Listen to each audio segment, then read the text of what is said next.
Wuthering Waves is right around the corner, and today we're going to be checking out the 5 top reasons why we need to be playing Wuthering Waves by Shinya. So this is a great, amazing creator that does a ton of cool information and kind of just news and guides and all the different stuff you need to know about Wuthering Waves. Make sure to subscribe to his channel because he's going to have a ton of different information for you guys upon launch and into the future of Wuthering Waves. So make sure to check him out. But I want to be sold on a game I'm sold on. Today I'll be discussing the top 5 reasons why you should be playing Wuthering Waves on May 22nd. Let me know. I need to know. Just a reminder before we get into it, I'm currently running a $100. Shinra's grown, bro. This is All you wild. gotta do is subscribe.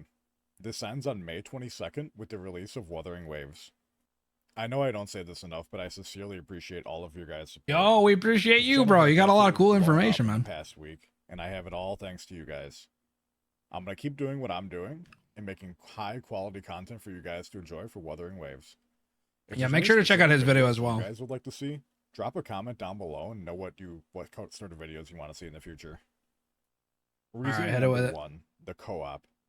Monsters that you kill in your world do not respawn until the daily reset. Yeah, see, okay, so before he goes into it, I wanted to talk about co-op because PGR also had co-op. I think it still does. But when it came out on the very beginning of global launch, it was very hard to play. The ping was all over the place. And while it didn't necessarily affect you, it was like basically it was yourself and 2 other players that were able to go in and fight bosses. So it was like a 3v1 basically. But what ended up happening is if you loaded in, you had good ping, then you could fight. But then your 2 buddies would be just like kind of, running around and not really being able to interact with the boss. And it just became very, very difficult. So hopefully they're able to kind of fix that. I know PGR on the global side has actually fixed a lot of their issues with co-op, but I don't know if it's perfect at this point. And Wuthering Waves is obviously going to have a little bit better of a system, hopefully. But the big thing that I've heard about the co-op and the kind of like appeal to it really is the fact that you're able to echo farm quite a bit if you have a couple of friends or you're joining some random servers to be able to join and jump into their worlds. Because like you just said, you have so many that you can actually do in your world before the next reset.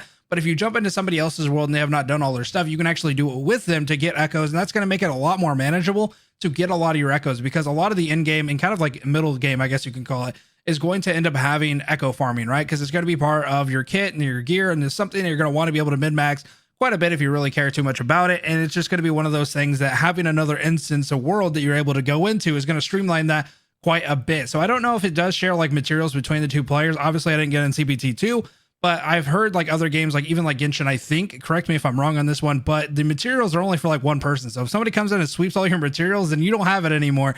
And hopefully Wuthering Waves is more like, we both get it. You know what I mean? I don't want somebody coming in and sweeping all my echoes and stuff like that. But if they're able to do it well, I think this could be a really good push into like kind of creating and cultivating stuff where people actually want to be part of a co-op and jump into each other's worlds to be able to help each other out. Although you can join friends in a world or a random world to pair up with people and farm. Yeah, the random part's really cool too. This gives you the opportunity to infinitely farm, and the co-op experience is absurdly clean. Okay, so it is clean. Good. Able to explore the world with up to 2 other players for a total of 3. Okay, so it's similar to PGR. Although currently you have at 3 the in time there. of recording this video, it is unknown whether we will be able to do the end game challenges and face them together. That would be kind of like interesting. Tower of Adversity or holograms together. That would be very This will interesting. make farming echoes, and specifically bosses, a much more enjoyable and fun experience.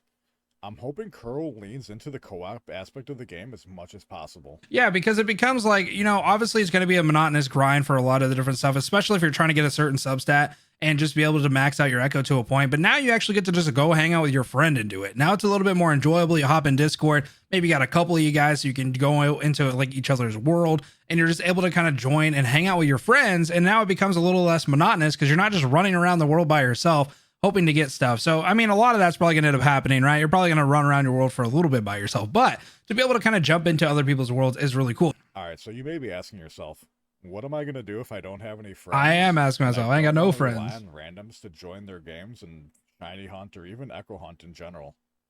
Well, good news for you is that my Discord is open. I plan on doing a ton of echo hunting events over on my Discord. And I'll leave a link to his Discord as well. Wuthering Waves lovers who would be more than happy to help you out with shiny. I'm a Wuthering Waves lover. Echo farming in general. Yeah, that might not be a bad idea, Shinya. Creating a channel in Discord might be a good idea. Keep the description down below and click the link to join my Discord and join the rest of the community. Yeah, I'll leave a link to his as well. So for number 2, we have skill expression.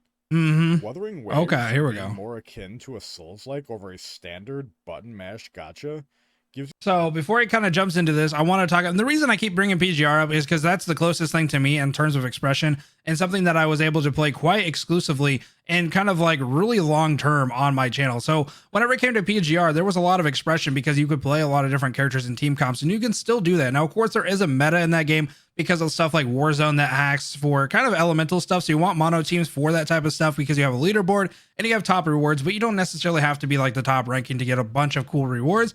So you can technically kind of do it with anything as long as you have a good enough skill and dodge. But obviously you're going to be kind of prompted to do meta stuff for that specific game mode. But anything else, you are able to build different teams, build different characters, and be able to play kind of to your heart's content as long as you're able to learn the mechanics of your characters, your team, as well as the bosses and dodge mechanics and stuff like that. So there's a lot of freedom of expression in PGR. And I know just from CBT1, when I played it, it was a lot of expression as that as well. It wasn't nearly as much as PGR, but the foundation was definitely there. So I imagine in CBT2 and on a launch, we're definitely going to be able to see that. Now, something interesting that I want Wuthering Waves to be able to do is what PGR did. So there was a couple of units that were basically launched with the game, right? So they were kind of like day one units. And usually those units get kind of outclassed and power crept over time because obviously new frames and new characters and stuff like that come out and kind of replace those characters in their respective elements, which obviously happens with every game. But PGR was able to kind of mitigate that to an extent by allowing these older frames to basically get a level up base stat wise to compete with some of the newer units. Again, the newer units are going to be newer and they're going to be better for the most part, but to give you like a general buff on your substats and stuff like that and your stats and just be able to make them more playable if you want to continue to use those was such a nice thing that PGR was able to do.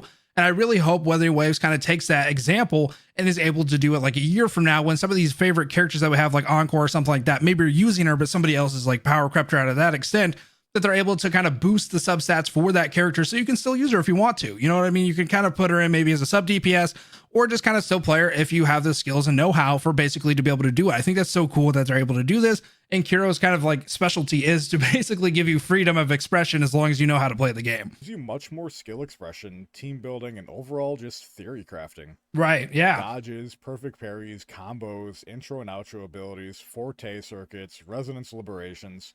There's just so much room for different strategies, and I'm excited to see what the community cooks up. That's another point that I wanted to make is also kind of cool for a content creator's perspective, because obviously you're going to have meta guides.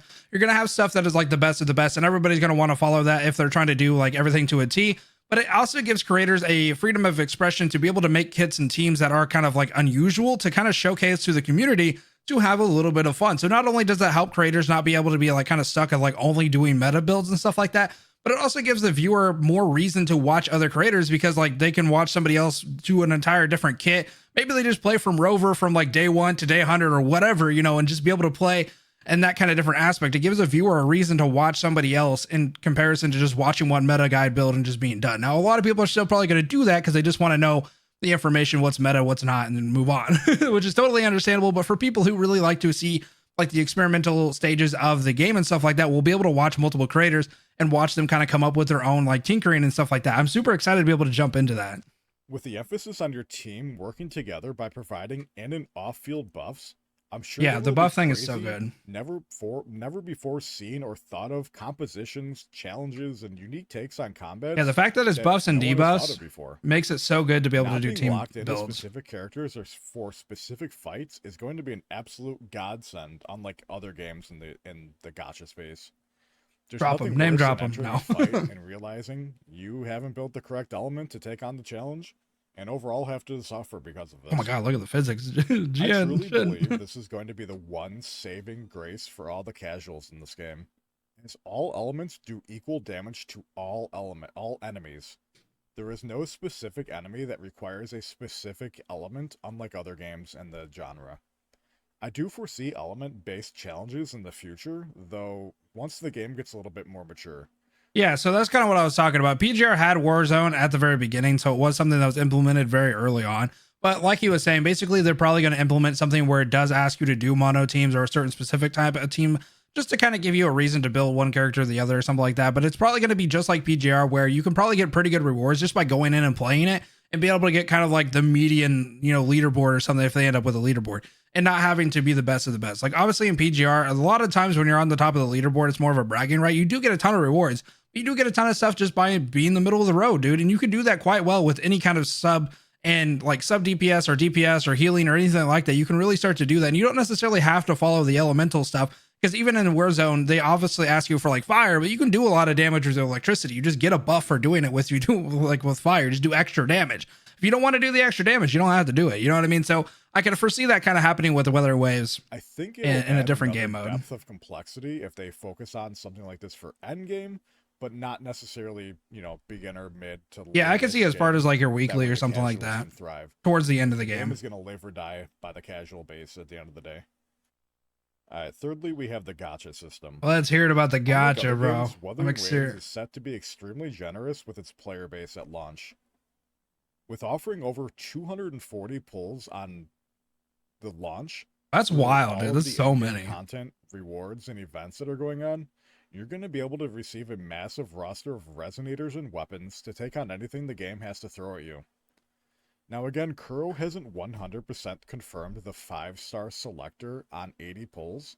I ain't gonna say nothing about that because I don't know if that's leak or not. That this will be offered on launch due to how widespread this well, okay, so to kind of put on that though, I'm not going to talk anything about leaks, whether that's confirmed or not, but PGR has done stuff for S selectors. Okay, so they've done that a couple of different times. They do it mostly for like anniversaries and stuff, but I think they did have one at launch where you're able to pick, maybe it wasn't right at launch, maybe it was like 100 days in or something like that, but you were able to pick your S selector, and they also do things for 6-star weapons as well. So typically they'll have an S selector, and then you can do a weapon, and they have a kind of the same pool. So whatever characters they have in the 6-star selector, they also have their respective weapons and stuff like that. So you can kind of choose, like, you know, I want this character. Maybe I already have their weapon for whatever reason. Then I go get a different weapon or something like that. Or you can match your character and your weapon, which is super nice to be able to see. So I could see Wuthering Waves being able to do that. I do know that they're trying to be a little bit more competitive. Obviously, they're not going to be as super free to play friendly as PGR. They have some different, you know, a little bit of aggressive stuff with the gacha and stuff like that. But the fact that the weathering or the weapon stuff is like 100%, no 50-50, that's pretty dope. I gotta say.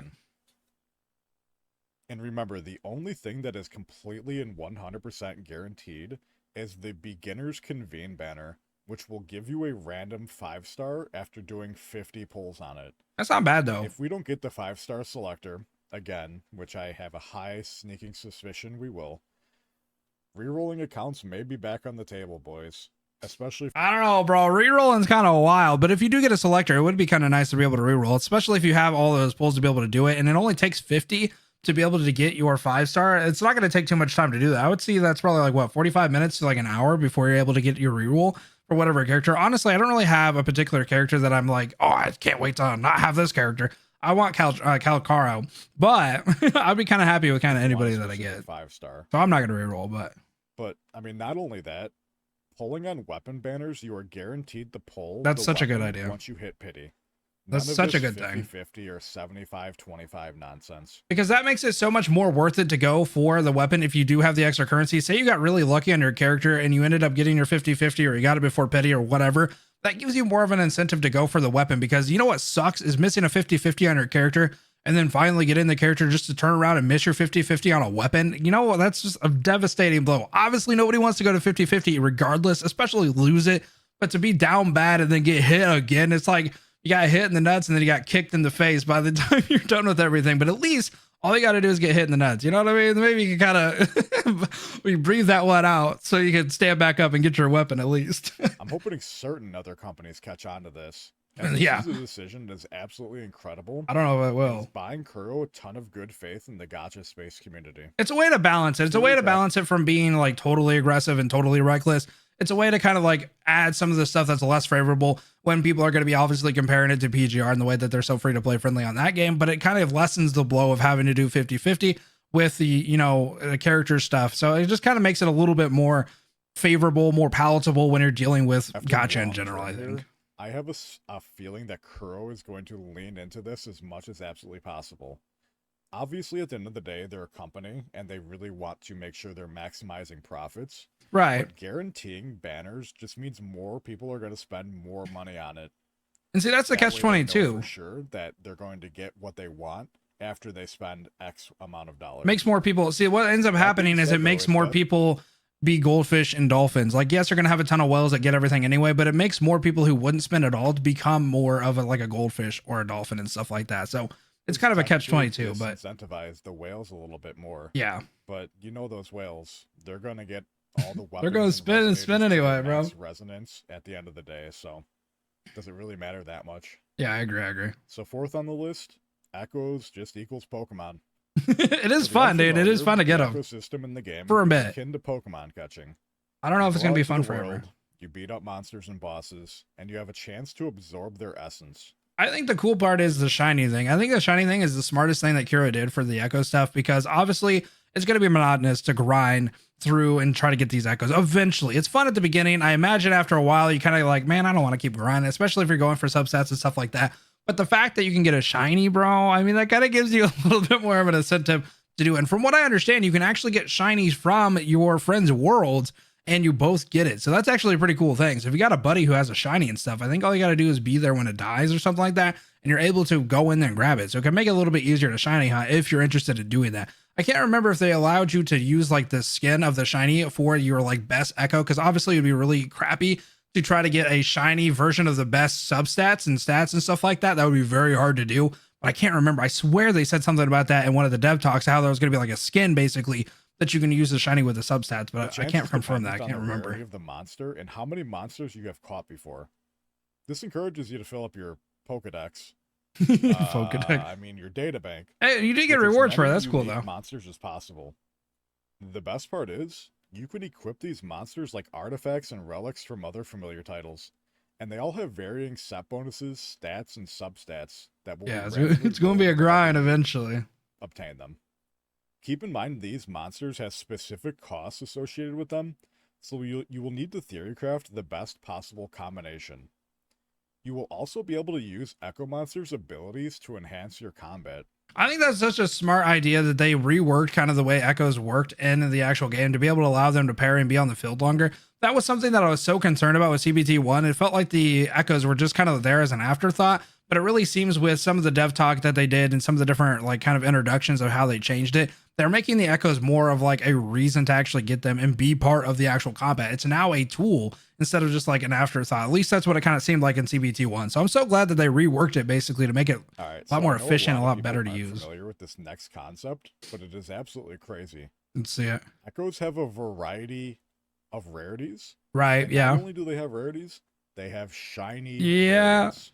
Look at the turtle, my boy. Pokemon fans, I know your ears just perked up at the thought of such a smart move. Shiny Echo out in the world.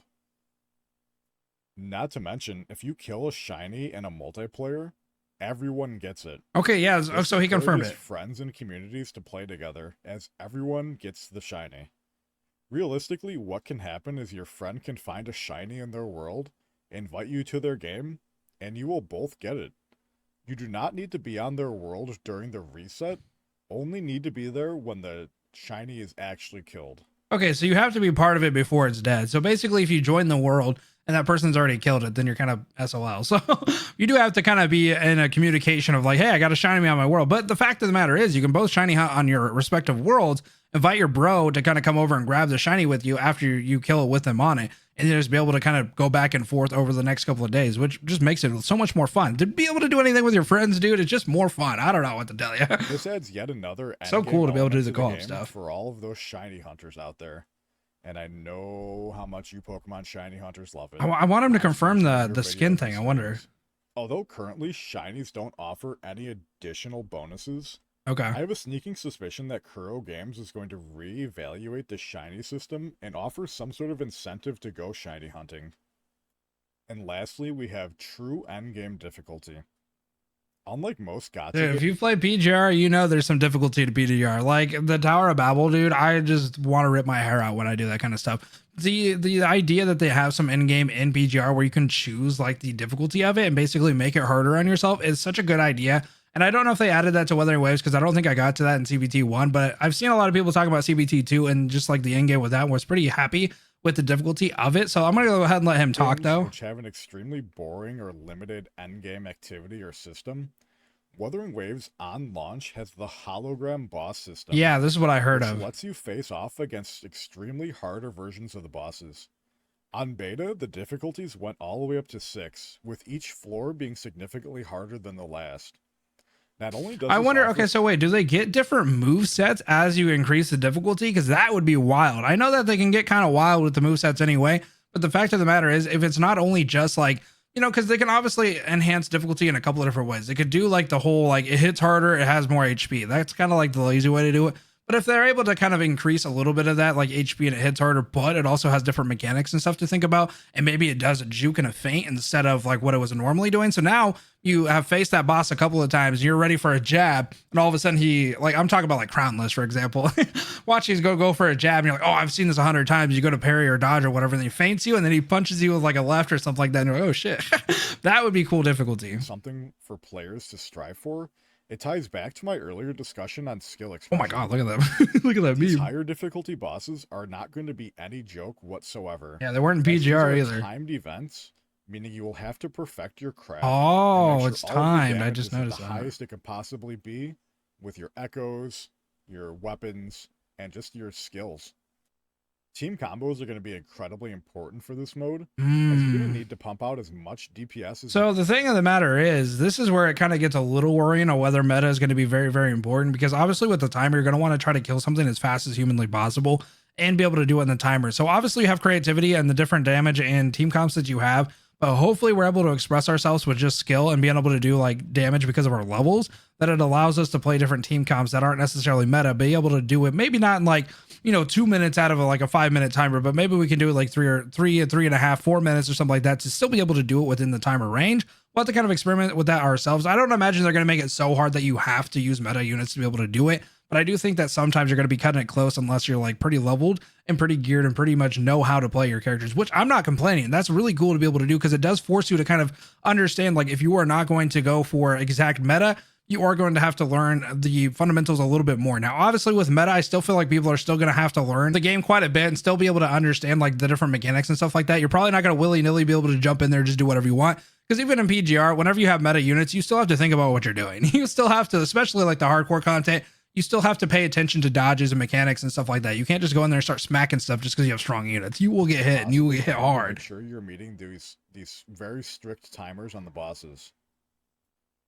You'll also need to take advantage of dodges and perfect parries to reduce the amount of time you spend taking hits. Yeah, that's going to be a big the thing. boss's stagger meter, which once that bar is reduced, they go into a stun state where they take additional damage, and you can just sit there and wail on them. Yeah, see, that's going to be the big thing. Is like, obviously you're going to want to do your parries and your dodges and stuff like that to burn their, break meter at that point, because the fact that they have a meter like that is such a cool incentive, because it gives you a reason to play better. Because the more you play better, the more you're getting a constant reward for playing better by being able to break their stagger bar and be able to watch it chip away by doing something fun and being able to do something that requires a lot of skill, right? So it's like an immediate reward to your brain, like, ooh, just a little bit more. Ooh, there we go. There we go.